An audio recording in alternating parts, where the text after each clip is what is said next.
Hey guys, I'm Caleb Giddings, and you're watching footage from my most recent IDPA match at Homestead Training Center.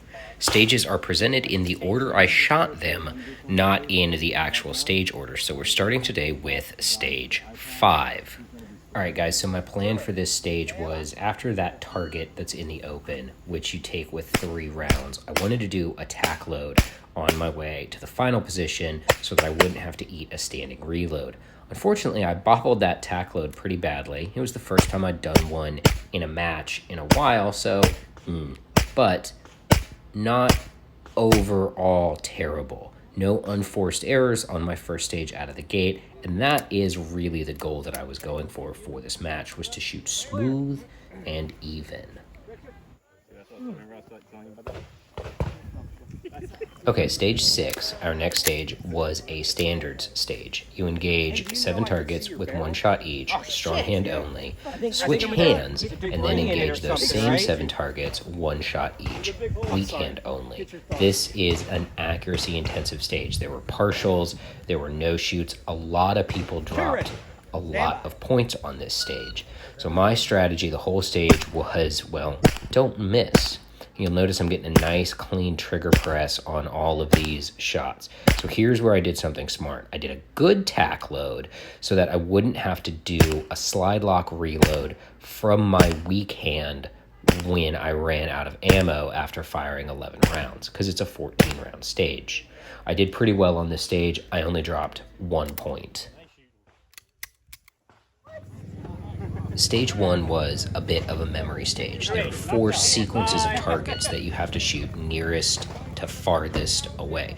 And you're going to see right here, I make a mistake.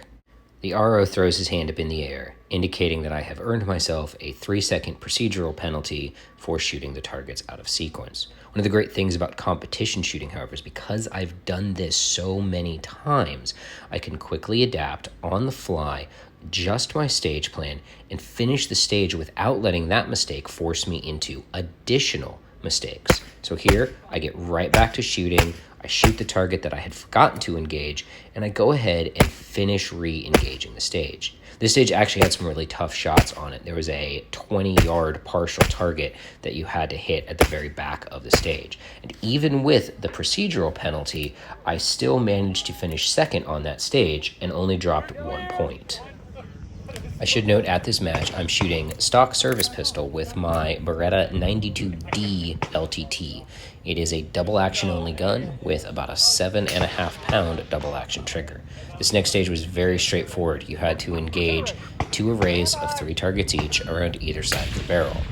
You had to shoot each target 3 times. So here I got a really good cadence going, get all my hits, go over here, do my slide lock reload, and finish it out.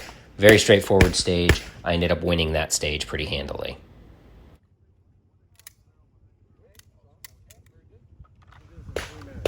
Alright, this next stage is the IDPA 5x5 Classifier, which you've probably seen me shoot before. One of the interesting things about IDPA is once you're classified in Master Class, which I am, you can't go down no matter how badly you shoot a classifier. And that was good for me today because despite the fact that I shot it fast, I did not shoot it very accurately. I went full Ricky Bobby and I ended up dropping 7 points on the classifier. This was my worst stage of the day. I finished 3rd overall on this stage and really wasn't happy with how I shot it.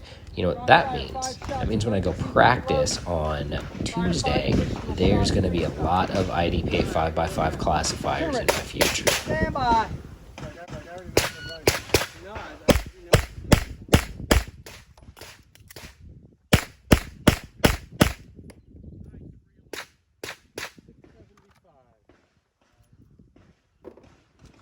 One hit.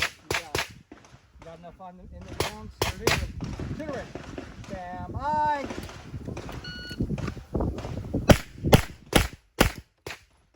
Got it. That's the way to do it. Make ready. Alright, this was our last stage of the day, and it was a total of 16 rounds, and I was able to break it down into 2 8-round chunks, and you'll see what I'm talking about here in just a second.